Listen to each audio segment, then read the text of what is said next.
Good morning friends. सुप्रभात. मी होलगुंडे PD, Dindoshi वसाहत मराठी मनपा शाळा क्रमांक 1 ऑनलाईन शिक्षण सर्वांसाठी या उपक्रमांतर्गत आपणा सर्वांचं स्वागत करतात. कसे आहात सर्व? मजेत ना? ओके. या वर्षाचा हा शेवटचा दिवस. नवीन वर्ष सुरू होणार आहे. त्यासाठी तुम्हा सर्वांना हार्दिक शुभेच्छा. नवीन वर्षाचा संकल्प पण तुम्ही केलाच असेल. ओके. विद्यार्थी मित्रांनो, पुन्हा एकदा गुड मॉर्निंग. आजचा सुविचार: संकट तुमच्यातली शक्ती, जिद्द पाहण्यासाठीच येत असतात. बऱ्याच वेळेला एखादं संकट आलं की आपला धीर खचतो, आपण घाबरतो, काय करू काय नको. आणि मग कधी कधी आपण जर दैववादी असेल तर देवाला दोष देतो की माझ्याच नशिबात का संकट. जर तुमच्यामध्ये हिंमत असेल तर ती संकट तुमच्या पुढे टिकणारच नाही. आता आपण भारताचा स्वातंत्र्य लढा पाहत आहोत. पुन्हा एकदा मी म्हणालो, प्रत्येकाने आपापल्या पद्धतीने आपापल्या परीने या स्वातंत्र्य लढ्यात योगदान दिलेले आहे.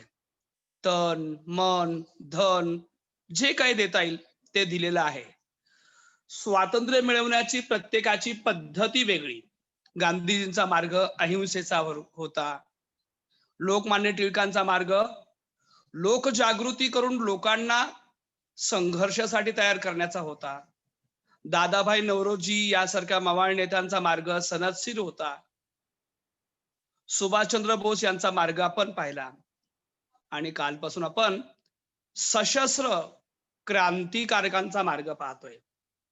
क्रांतिकारक. कालचे डायलॉग तुम्हाला आठवतात का? खून के बदले खून. लक्षात ठेवा, खून का बदला खून. हे आजच्या परिस्थितीमध्ये आपल्याला या डायलॉग प्रमाणे नाही वागायला पाहिजे. अन्यायी जुलमी राजवटी विरुद्ध तो वापरलेला डायलॉग आहे. तुम एक मारोगे हम दो मारेंगे. मग त्यावरून मी तुम्हाला प्रश्न विचारतो की क्रांतिकारकांनी ब्रिटिश अधिकाऱ्यांच्या ज्या हत्या करण्याचं सत्र सुरू केलं होतं किंवा वध करण्याचं सत्र सुरू केलं होतं, कशासाठी बरं त्यांनी हत्या केली असेल? काय कारण सांगा बरं.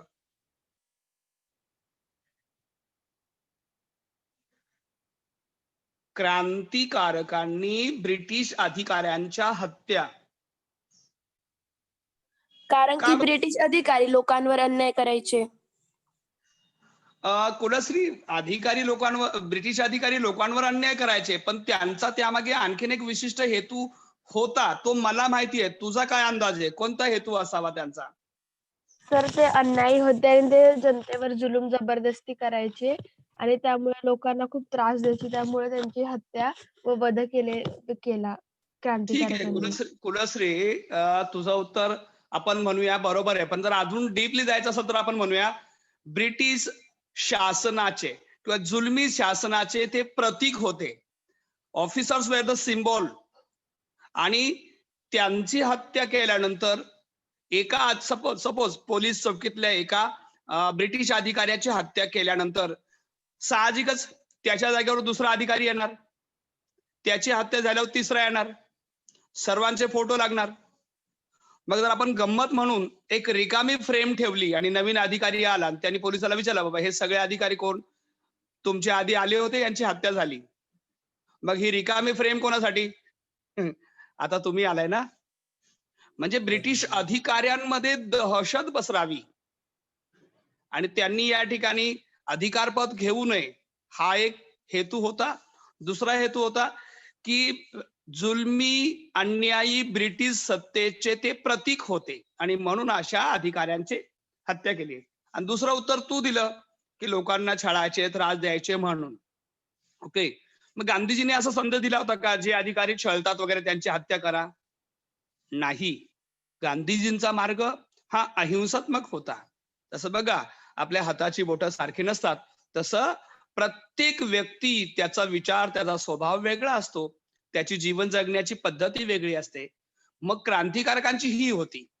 मग आपण काल पाहिलं, क्रांतिकारकांमध्ये वासुदेव बळवंत फडके पाहिले, त्यानंतर स्वातंत्र्यवीर सावरकरांची माहिती पाहिली, महाराष्ट्रातलं क्रांतिकार्य पाहिलं. मग आता महाराष्ट्राबरोबरच क्रांतिकार्यात इतर राज्यातले, इतर प्रांतातले क्रांतिकारकही आघाडीवर होते. आणि म्हणून आजच्या पाठाची सुरुवात आपण बंगालमधल्या क्रांतिकारी चळवळीची माहिती घेऊन करणार आहोत. बंगालच्या फाळणीनंतर ब्रिटिश विरोधी प्रक्षोभ अधिकच तीव्र झाला. बंगालची फाळणी पहा, तुम्हाला माहिती ब्रिटिशांनी राज्य करताना कोणती नीती वापरली? डिवाइड अँड रूल, बरोबर ना? फोडा आणि राज्य करा. आता फोडा म्हणजे काय? तर लोकांमध्ये एकमेकांबद्दल गैरसमज, मतभेद निर्माण करायचे आणि त्यांना एकमेकांपासून अलग करायचं. मग बंगालमध्ये तुम्हाला माहिती आहे, बंगालच्या पूर्व प्रांतामध्ये मुस्लिमांची संख्या जास्त होती आणि बंगालच्या पश्चिम प्रांतामध्ये हिंदूंची संख्या जास्त होती. मग जर बंगालचे तुकडे केले तर हिंदू आणि मुस्लिम हे आपापसात भांडत राहतील, या नीतीचा अवलंब केला आणि त्यांनी बंगालची फाळणी केली.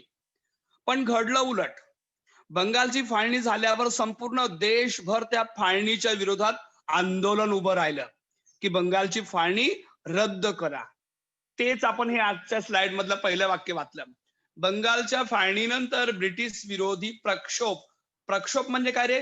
राग, असंतोष, गुस्सा, अँगर अधिकच तीव्र झाला. स्थानिक उठावांच्या जागी व्यापक अशा क्रांतिकारी चळवळीचा राष्ट्रीय पातळीवर उदय झाला. आता उदय शब्द तुम्हाला माहिती आहे, सूर्योदय, बरोबर ना? तसं राष्ट्रीय पातळीवर मोठ्या प्रकारे चळवळ सुरू झाली.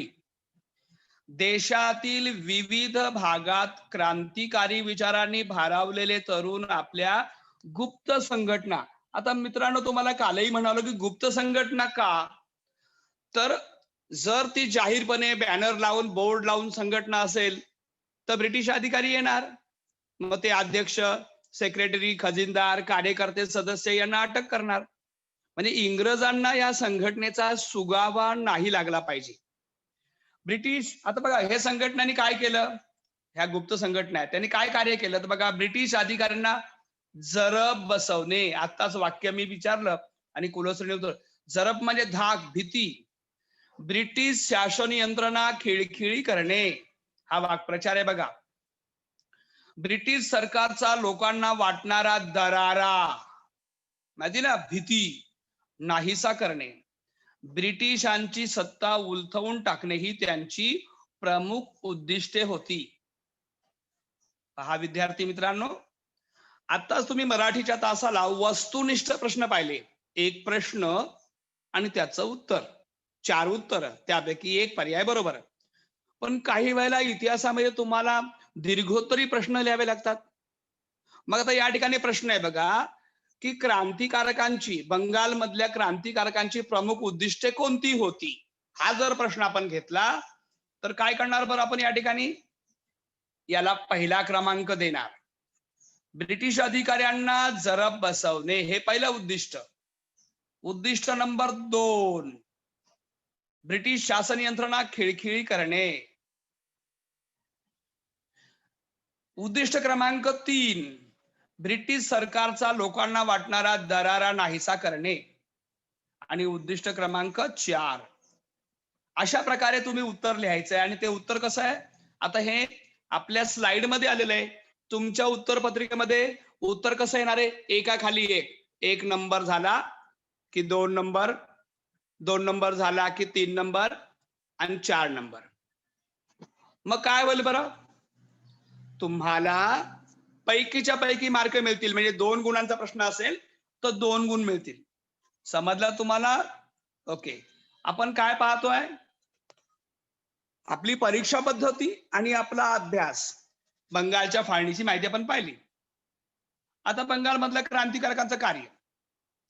बंगालमध्ये अनुशीलन समिती ही क्रांतिकारी संघटना कार्यरत होती. माय डिअर फ्रेंड, काल आपण पाहिलं की सावरकरांची जी संघटना होती नाशिकमध्ये स्थापन केलेली. तिचं नाव काय होतं रे? मित्र मेळा. आणि मग तिचं नाव काय ठेवलं? अभिनव भारत. म्हणजे अशा प्रकारे आपण सावरकरांची संघटना पाहिली. आता आपण काय करतोय? आपल्या ह्या स्लाइड मध्ये आपण बंगालमध्ये कोणती संघटना होती? तर अनुशीलन समिती. बघा, बंगालचा तुम्हाला नकाशा दिसतोय. अनुशीलन समितीच्या 500च्या वर शाखा होत्या. शाखा म्हणजे माहिती ना, ब्रांच. मग हे अनुशीलन समितीचे प्रमुख कोण होते, संस्थापक? तर तुमच्या स्लाइडवर समोर 2 फोटो दिसत आहेत. अरविंद घोष आणि त्यांचे बंधू बारिंद्र कुमार घोष हे या संघटनेचे प्रमुख होते. आता संघटनेचे प्रमुख संघटना स्थापन करणारे होते. मग पुढचं वाक्य कोणतं बघा? अरविंद घोष यांचा सल्ला व मार्गदर्शन या संघटनेला लाभत असे. लक्षात ठेवा, कोणत्याही पद्धतीचं कार्य करताना आपल्याला अनुभवी, तज्ञ आणि हुशार व्यक्तीचं मार्गदर्शन आपल्याला लाभतं. जसं आपल्या या 8वीच्या ग्रुपमध्ये अनेक अनुभवी आणि तज्ञ शिक्षक तुम्हाला मार्गदर्शन करत असतात. तसं ही जी अनुशीलन समिती आहे, तिचे जे कार्यकर्ते आहे, त्यांना मार्गदर्शन करण्याचं, सल्ला देण्याचं काम अरविंद घोष म्हणजे हे करत होते. आता यांचं प्रमुख हेड ऑफिस कुठं होतं? अर्थातच बंगाल, कोलकात्या जवळील माणिकताळा येथे या समितीचे बॉम्ब तयार करण्याचे केंद्र होते. लक्षात ठेवा, बॉम्ब तयार करणं, बॉम्बचा वापर करणं हे आजच्या परिस्थितीमध्ये प्रत्येक भारतीयाला न शोभणारं काम आहे. पण त्यावेळची परिस्थिती अशी होती की हे जुलमी, अन्यायी ब्रिटिश लोक भारतीय लोकांना मारायचे, फासावर लटकवायचे आणि मग संताप तीव्र झाला की नाही, आता यांना ठेवायचं नाही. त्यासाठी बॉम्ब तयार करण्याचं केंद्र महाराष्ट्रामध्ये तुम्हाला मी ऐकलं, महाराष्ट्रामध्ये कोणी अभिनव भारत जे मार्गदर्शक होते, विनायक दामोदर सावरकरांचे भाऊ बाबाराव सावरकर करायचे. तसं बंगालमध्ये कोण करायचे?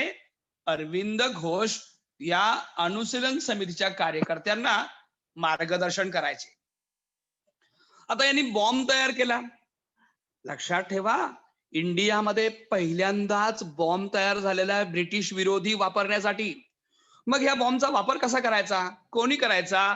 तर लक्षात ठेवा, या स्लाइड मध्ये हे जे 2 क्रांतिकारक दिसतात, खुदीराम बोस आणि प्रफुल्ल चाकी, हे अनुशीलन समितीचे सदस्य होते. यांना सांगितलं की तुम्ही हा बॉम्ब घ्यायचा आणि त्या ठिकाणचा जो जुलमी अधिकारी आहे किंग्सफोर्ड, याच्या गाडीवर टाकायचा, त्याला ठार करायचं. या दोघांनी जबाबदारी घेतली. मित्रांनो, ज्या रस्त्याने किंग्सफोर्डची गाडी जाणार होते हे तिथे आधीच होते. पण लक्षात ठेवा मित्रांनो, कोणतंही काम जेव्हा आपण पहिल्यांदा करतो तेव्हा थोडी मनामध्ये भीती, थोडी शंका असते. तसंच यांचं पण झालं. यांच्या हातामध्ये बॉम्ब. ट्रेनिंग तर घेतलं होतं, पण ट्रेनिंग घेणं आणि प्रॅक्टिकल करणं यात फरक आहे.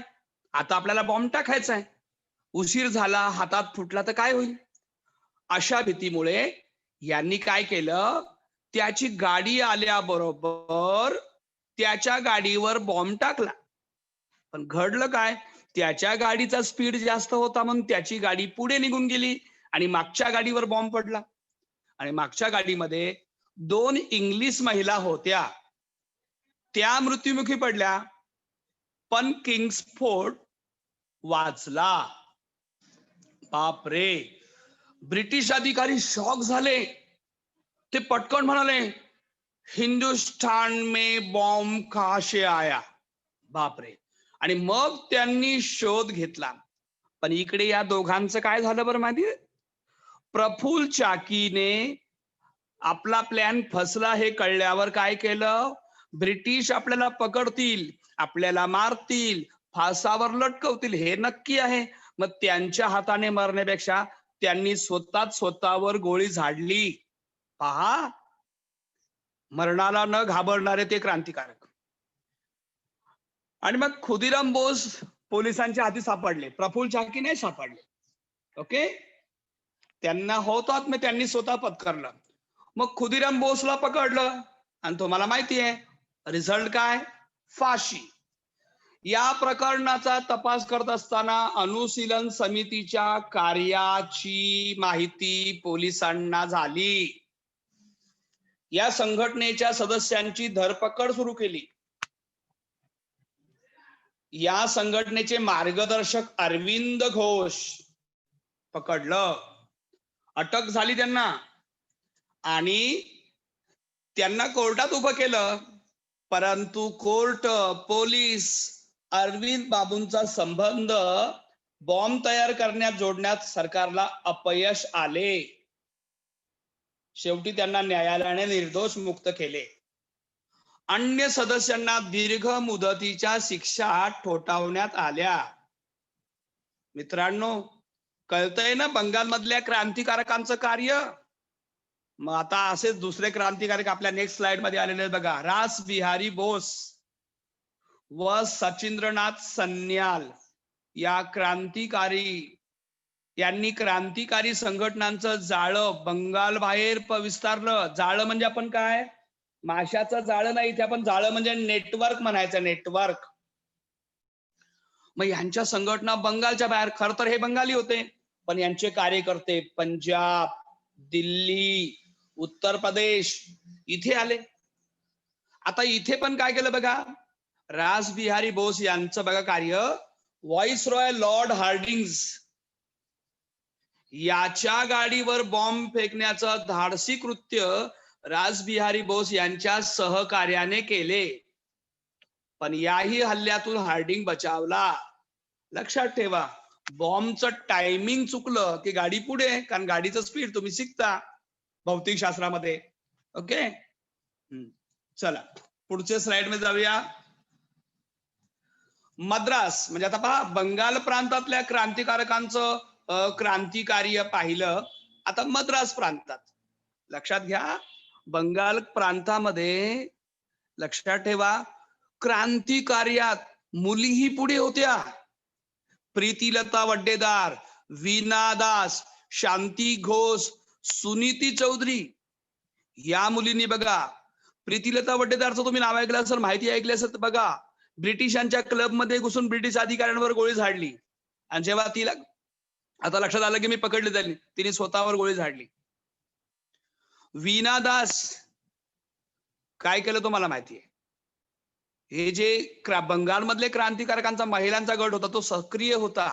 म्हणजेच पहा, देशाच्या स्वातंत्र्य लढ्यात स्त्री, पुरुष, महिला, आबालवृद्ध इतकंच नाही, शाळेतली मुलं आपण पाहिलं, शिरीष कुमार सर्व आघाडीवर होते.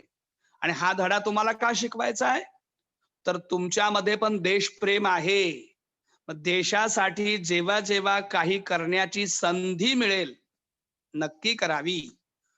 मग म्हणाला आम्ही देशासाठी बॉम्ब पण घेऊ, काही गरज नाही आहे. चांगलं शिक्षण घ्या, चांगल्या पदावर जा, देशाची सेवा आपोआप होईल. आता आपण मद्रास मधलं क्रांतिकार्य पाहतोय बघा.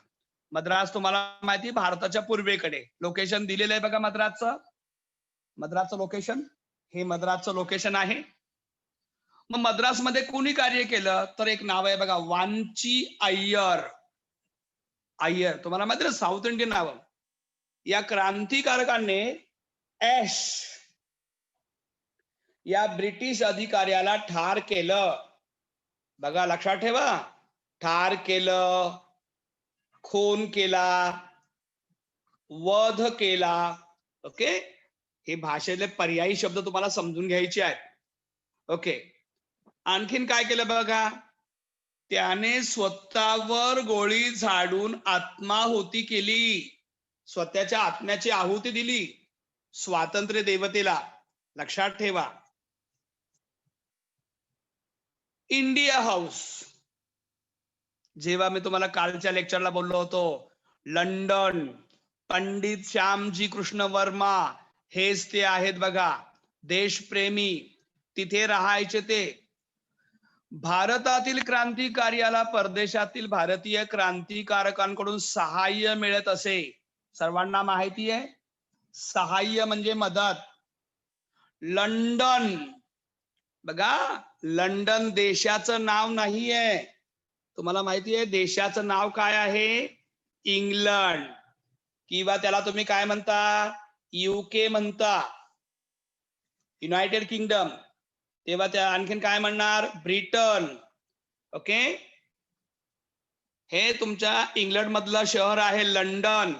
लंडन मध्ये इंडिया हाऊस, मी म्हणालो की नाही, असं महत्वाचं केंद्र, वसतिगृह, हॉस्टेल, जी मुलं शिकायला यायची ती तिथे राहायची.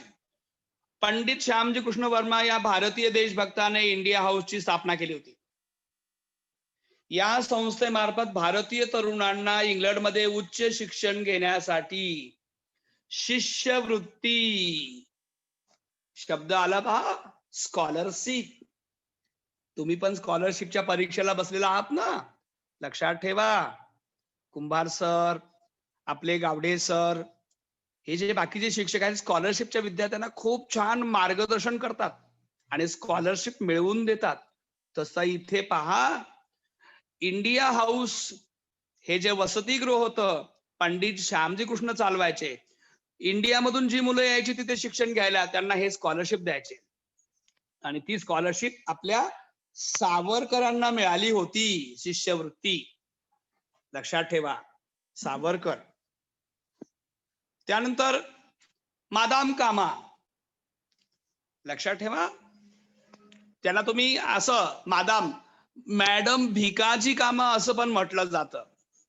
ओके, ह्या फ्रान्समध्ये, म्हणजे भारतीय आहेत, भारताची सेवा त्यांनी केली. स्वास्थ्याच्या कारणास्तव त्या परदेशात गेल्या, तिथे स्थायिक झाल्या. फ्रान्समध्ये त्या स्थायिक झाल्या होत्या. जर्मनीमध्ये एक कॉन्फरन्स भरली होती. जर्मनीमध्ये एक कॉन्फरन्स म्हणजे परिषद.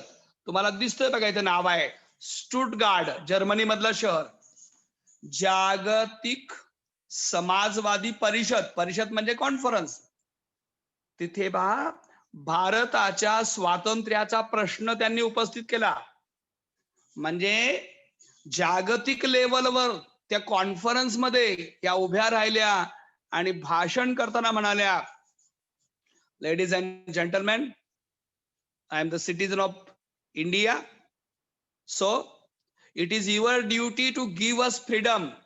आमच्या भारत देशाला स्वातंत्र्य मिळवण्यासाठी जगातल्या अनेक देशांनी मदत केली पाहिजे, असं छाती टेकपणे त्या ठिकाणी सांगितलं.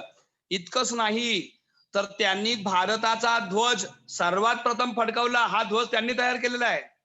तुम्हाला सर्वांना माहिती आहे, आत्ताचा ध्वज, आपला जो तिरंगा आहे, त्याचा रंग वेगळा आहे, पण मॅडम कामांनी जो ध्वज तयार केला तो हा आहे. आणि तुम्हाला माहिती आहे, आत्ताच्या ध्वजामध्ये तुम्हाला माहिती चक्र, चाक आहे. इथे काय लिहिले बघा, वंदे मातरम लिहिलेलं आहे. बरोबर आहे. हा भारताचा पहिला ध्वज त्यांनी तिथे फडकवलेला आहे. इंडिया हाऊसशी निगडित असलेला दुसरा क्रांतिकारी म्हणजे मदनलाल धिंगरा. हा तरुण मदनलाल धिंगरा, लक्षात घ्या काय केलं या तरुणाने. याने पण तेच केलं जे इतर क्रांतिकारकांनी केलं. कर्झन वायली या इंग्रज अधिकाऱ्याला ठार केले. त्याबद्दल धिंगरा यांना फाशी देण्यात आले. लक्षात ठेवा. काय लिहिलंय तरी बघा, a lion hearted national hero Madanlal Dhingra. असे हे धाडसी क्रांतिकारक होते. त्यांना हे माहिती होतं की आम्ही जेव्हा ब्रिटिश अधिकाऱ्याला मारणार आहे तेव्हा आम्ही पण मरणार आहे. तरी देखील, आणि हे चित्र तर तुम्हाला सर्वांना परिचित आहे. कुठेही जा, क्रांतिकारकांचा अभ्यास सुरू झाला की हे चित्र दिसणार. Chandrashekhar Azad, Kakori cut, Kakori cut. आता कट म्हणजे काय?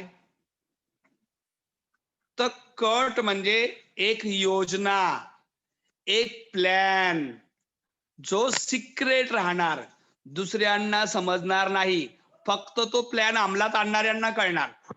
तो होता काकोरी कट. काय होता बरं काकोरी कट? तर पहा, सरकारच्या दडपशाहीने क्रांतिकारी चळवळ संपुष्टात आली नाही. इंग्रजांनी काय केलं माहिती का? जे क्रांतिकारक सापडणार, कोणाला फासावर लटकव, कोणाला तुरुंगात पाठव, कोणाला स्थानबद्ध म्हणजे तडीपार, या देशात नाही राहायचं. गांधीजींनी असहकार चळवळ स्थगित केल्यानंतर अनेक तरुण क्रांती मार्गाकडे वळले. चंद्रशेखर आझाद, रामप्रसाद बिस्मिल, योगेश चटर्जी, सचिंद्रनाथ सन्याल इत्यादी क्रांतिकारक एकत्र आले. आणि पहा, ही सर्व धाडसी मंडळी होती. काय केलं त्यांनी एकत्र येऊन? एक प्लॅन आखला की क्रांतिकार्य करायचं म्हटलं की शस्त्र, दारुगोळा लागणार, त्यासाठी पैसा लागणार. मग पैसा कुठून आणायचा? जे सरकार आपल्यावर अन्याय करतंय ना, त्यांचाच पैसा लुटायचा. मग काय झालं बरं? ही जी ट्रेन दिसते ना, या ट्रेन मध्ये इंग्रज सरकारचा खजिना म्हणजे पैसा, जे काय छापलेल्या नोटा असतील ते येणार अशी बातमी या क्रांतिकारकांना समजली. त्यांनी प्लॅन तयार केला की आपण तो खजिना लुटायचा. आणि कसा लुटायचा? तुम्ही जर शोले चित्रपट पाहिला असेल तर त्या शोले चित्रपट मध्ये डाकू येतात आणि ती ट्रेन हळू, जिथे स्लो होते त्या ट्रेन मध्ये चढतात आणि तो खजिना लुटतात. तो सिनेमा खोटा असतो. इथे हे रिअल हिरो होते. यांनी पहा, या रेल्वेतून नेला जाणारा खजिना, जेव्हा ही ट्रेन काकोरी स्टेशन जवळ आली, हे चढले त्यामध्ये आणि त्याच्यामध्ये असणारा खजिना लुटला. बघा, स्टेशनवर गाडी उभी होती तेव्हा नाही, स्टेशनच्या आधीच. तुम्हाला माहिती, सिग्नल लागते, गाडी थांबते, त्या ठिकाणी त्यांनी ते चढले, त्यातला खजिना घेतला, लुटला. तारीख होती तुम्हाला माहिती आहे, काय तारीख होती बघा? 9 ऑगस्ट 1945. आणि यालाच म्हणतात काकोरी कट. कट म्हणजे तयार केलेला प्लॅन किंवा योजना. ती त्यांची सफल झाली. पण काय झालं? जेव्हा खजिना लुटला तेव्हा ब्रिटिश सरकार संतापले. आणि मग काय, तुम्हाला माहिती आहे, काही लोकांना आमिष, लालच देऊन जे खबरी असतात त्यांच्याकडून माहिती काढली की इथे कोण कोण क्रांतिकारक राहतात, नावं सांगा वगैरे. आणि मग इंग्रज सरकारला हे सगळं मिळाले माहिती. त्यांनी जे जे या कटात सामील होतं त्या सर्वांना पकडलं. बघा, सरकारने तत्काळ कारवाई करून क्रांतिकारकांना अटकेत टाकलं. अशफाक उल्ला खान, रामप्रसाद बिस्मिल, रोशन सिंग, राजेंद्र लाहिरी या सर्वांना फाशी देण्यात आलं. बघा, क्रांतिकारकांचा पाठ पाहिला तर तुम्हाला फक्त रिवेंज, बदला दिसतो. क्रांतिकारकांनी इंग्रज अधिकाऱ्यांना ठार केलं, मग जे क्रांतिकारक सापडले इंग्रजांनी त्या फासावर लटकवलं. ओके, कितीतरी क्रांतिकारक फासावर लटकले, म्हणून पुढची पिढी क्रांतिकार्य करण्याची थांबली नाही. चंद्रशेखर आझाद मात्र पोलिसांच्या हाती सापडले नाही. पहा, विजेच्या चपळाईने ते अदृश्य झाले. का? ते घाबरट होते? मुळीच नाही, त्यांना क्रांतिकार्य चालू ठेवायचं होतं. मित्रांनो, या क्रांतिकारकांचा टॉपिक आपण आता हा पाहिला. लक्षात घ्या, अजून खूप असे ज्ञात अज्ञात क्रांतिकारक आहे, त्यांची माहिती आपल्याला समजून घ्यायची आहे. बरोबर आहे? आजचा पाठ या ठिकाणी तुम्ही पाहिला, समजून घेतला. पण अगदी परदेशात पण काही क्रांतिकारी संघटना होत्या. तुम्ही जर ऐकलं असेल, अमेरिकेमध्ये तो सनी देओलचा चित्रपट पाहिला का नाही, गदर. गदर नावाची संघटना अमेरिकेमध्ये लाला हरदयाळ यांनी स्थापन केली. लक्षात घ्या, आपल्याकडे लाला लजपतराय आणि लाला हरदयाळ ही दोन क्रांतिकारक किंवा थोर देशसेवक होते. जसे आपल्याकडे तुम्हाला माहिती आहे 3 गोपाळ आहेत, गोपाळ गणेश आगरकर, गोपाळ कृष्ण गोखले आणि गोपाळ हरी देशमुख. तसे 2 लाला होते, लाला लजपतराय ज्यांनी सायमन कमिशनला गो बॅक म्हणून सांगितलं, आणि दुसरे लाला हरदयाळ ज्यांनी अमेरिकेमध्ये गदर संघटना स्थापन केली. आणि त्याच संघटनेचा कार्यकर्ता मागच्या तासामध्ये एकदा बोललो होतो, उधम सिंग याने काय केलं बरं, इंग्लंडमध्ये जाऊन हा जो पंजाबचा गव्हर्नर होता ओड वायर, ज्याने जालियनवाला बाग हत्याकांड घडवायला जनरल डायरला परवानगी दिली, त्या ओड वायरची वायर उधम सिंगने लंडन मध्ये जाऊन कापली. आता वायर कापली म्हणजे मी गंमत केली, लंडन मध्ये जाऊन त्याचा खून केला आणि जालियनवाला बाग हत्याकांडाचा बदला घेतला. लक्षात ठेवा, क्रांतिकारकांचं कार्य आणि क्रांतिकारकांची माहिती आपण कितीही दिवस सांगत बसलो तरी न संपणारी आहेत. अनेक क्रांतिकारक आहेत, आपण फक्त याची थोडक्यात माहिती 8वीला घेणार आहोत, 8वीला घेत आहोत.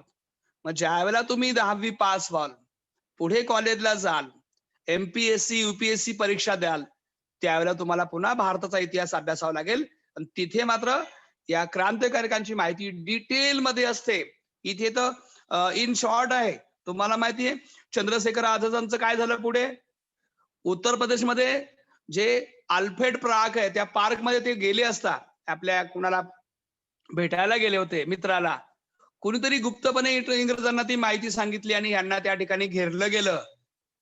हे त्या ठिकाणी लढले आणि मग एक गोळी त्यांना लागून ते पण मारले गेले. तसं प्रत्येक क्रांतिकारकांची जी कहाणी आहे देशसेवेसाठी, त्यांचं प्राणार्पण आहे, अगदी रोमहर्षक आहे. जसे आपल्याला शिवाजी महाराजांपासून प्रेरणा मिळते, तसं यांच्यापासून प्रेरणा घेऊन आपणही देश सेवा करावी म्हणून तुम्हाला हा पाठ दिलेला होता. चला विद्यार्थी मित्रांनो, आज आपण काय पाहिलं तर आपली प्रश्न मंजुषा या टॉपिक कडे आपण आहोत. कोण बनेगा इतिहासकार. बघा बरं, पहिलाच प्रश्न तुमच्या स्क्रीनवरती आहे.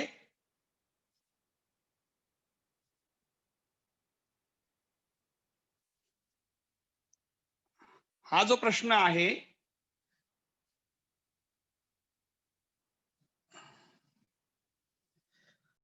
प्रिंटिंग मिस्टेक मुळे आलाय. डॅश मध्ये अनुशीलन समिती ही संघटना कार्यरत होती, अनुशीलन समिती. आणि उत्तर त्या ठिकाणी ऑलरेडी फ्लॅश झालं मित्रांनो, बंगालमध्ये अनुशीलन समिती ही कार्यरत होती. चला पुढचा प्रश्न पाहूया. व्हॉइसरॉय लॉर्ड हार्डिंग्स वर बॉम्ब फेकण्याचे धाडसी कृत्य डॅश व त्यांच्या सहकार्याने केले. Harding, lord Hardings, Rashbehari Bose, Vanchi Iyer, Khudiram Bose. चला सांगा बरं पर्याय. राम बिहारी बोस, हर्ष सुळे. बिहारी बोस, यशस्वी सुरवसे. रास बिहारी बोस, यशस्वी आणि हर्ष. चला तुमचं उत्तर बरोबर आहे का पाहूया. यस, हर्ष आणि यशस्वी, तुमचं दोघांचंही अभिनंदन. चला तिसरा प्रश्न पाहूया आपण. तिसरा प्रश्न, डॅश या भारतीय देशभक्ताने इंडिया हाऊसची स्थापना केली. तुम्ही पटकन सांगाल, अगदी पर्याय न घेता पण. मदनलाल धिंगरा, रासबिहारी बोस आणि पंडित श्यामजी कृष्ण वर्मा. तर पंडित श्यामजी कृष्ण वर्मा, आस्था कुकडे. आस्था, पंडित श्यामजी कृष्ण वर्मा. ऑफकोर्स आपण कालही त्यांचा उल्लेख केला, आजही त्यांचा उल्लेख केला. आहे का बरोबर? आस्था बघूया तुझं उत्तर. यस, पंडित. बघा इनिशियल आहे पंडित श्यामजी कृष्ण वर्मा. बरोबर आहे आस्था, बरोबर, अभिनंदन तुझं. चौथा प्रश्न, मादाम कामा यांनी डॅश मध्ये स्टुटगार्ड येथे भरलेल्या जागतिक समाजवादी परिषदेत भारताचा ध्वज फडकवला. इथे तुम्हाला देशाचं नाव सांगायचंय. पर्याय अ जर्मनी देश, पर्याय ब इंग्लंड देश आणि पर्याय क रशिया. जर्मनी देश. गणेश. गणेश.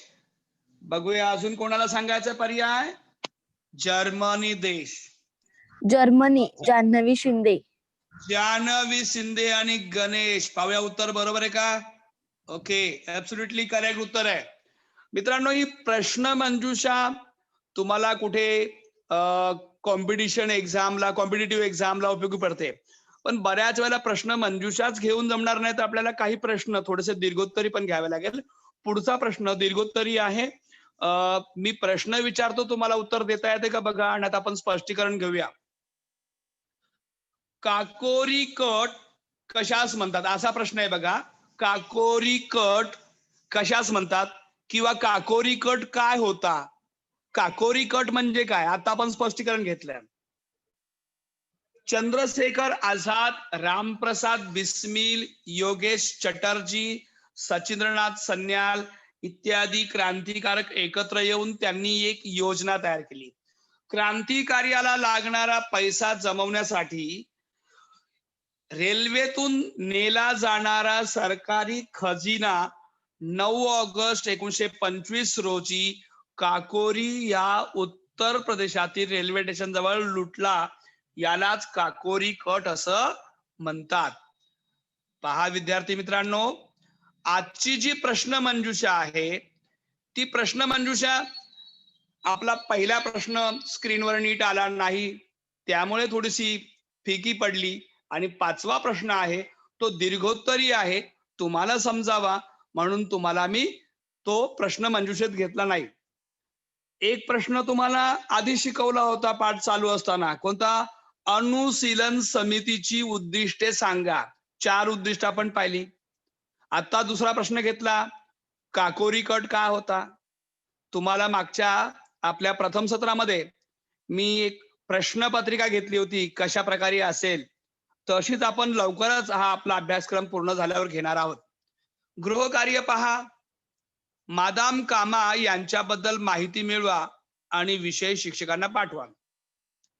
विद्यार्थी मित्रांनो, प्रत्येक पाठ शिकवून झाल्यावर पाठाखालील स्वाध्याय तर तुम्ही पाहायचाच आहे, पण जेव्हा आपल्या ह्या ग्रुप मधले एक्स्ट्रा ऑर्डिनरी विद्यार्थी असतात, सर्व सकाळी 95 विद्यार्थी हजर होते, या सर्व विद्यार्थ्यांनी स्वाध्याय व्यतिरिक्त, स्वाध्यायाखाली जो अभ्यास असतो त्याच्या व्यतिरिक्त इतरही अभ्यास करावा, म्हणून हा छोटासा तुम्हाला जो गृहकार्य आहे, होमवर्क दिलेला आहे.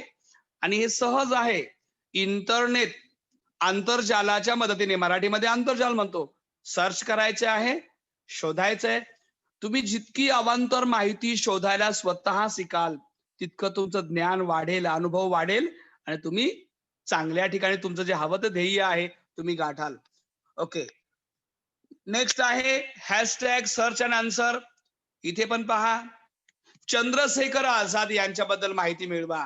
खूप खूप अगदी डॅशिंग क्रांतिकारक होते. त्यांची जी का माहिती आहे, रोमवर्षक, मी आता तुम्हाला सांगितलं की काकोरी कटामध्ये सहभागी होते पण सापडले नाही. पुढे मात्र ते तिथे अल्फ्रेड पार्क मध्ये मित्राला भेटायला गेले असताना कोणतरी सांगितलं आणि इंग्रजांनी घेरलं, आणि मग त्यांना त्या ठिकाणी दोघांमध्ये झटापट झाली. इकडून गोळीबार यांनी केला त्यांनी केला, पण शेवटी ते जास्त होते त्यामुळे ते मारले गेले. त्यांची माहिती. Hashtag today's challenge. हे चॅलेंज थोडं वेगळं आहे बघा. आज 31 डिसेंबर, उद्या 1 जानेवारी 2021. नवीन वर्षासाठी तुमचा नवीन संकल्प म्हणजे तुम्ही काय संकल्प करणार आहे, म्हणजे कोणतं व्रत घेणार आहे, कोणता वसा घेणार आहे. म्हणजे असं असतं बघा की या मी ना आता व्यायाम करत नव्हतो, यापुढे मी व्यायाम करणार आहे. मी सकाळी उशिरा उठायचो, आता पुढच्या वर्षापासून मी लवकर उठणार. मी कधी कधी खोटं बोलायचो, पण नाही, पुढच्या वर्षी मी सत्य आहे ते सत्यच बोलणार. मी अभ्यास कमी करायचो, मी अभ्यास जास्त करणार. अशा प्रकारे काही संकल्प असणार आहे तुमचा. तो संकल्प 5 ते 6 ओळी, म्हणजे आपण म्हणूया अप्रॉक्सिमेटली अंदाजे एक 10 वाक्य तुम्ही तो बोलायचा आहे, तो रेकॉर्ड करायचा आहे आणि तो विषय शिक्षकांपर्यंत पाठवायचा आहे.